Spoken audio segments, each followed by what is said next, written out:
The Commission has settled a case against PSNI on the issue of retention of DNA and fingerprints.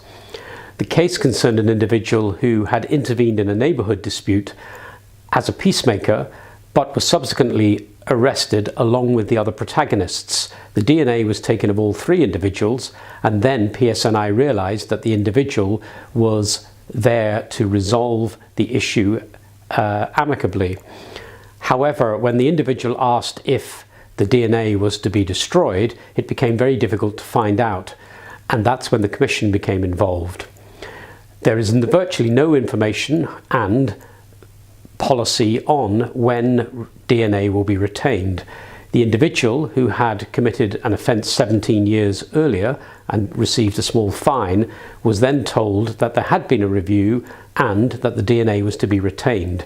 We went to the High Court in order to clarify the human rights issues involved.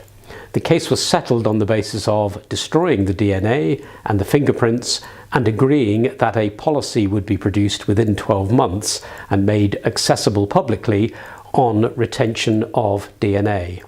The Commission recognises that DNA is important in resolving crime.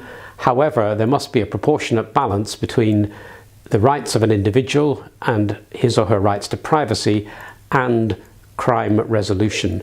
And what we want is a policy that's human rights compliant and strikes that balance proportionately.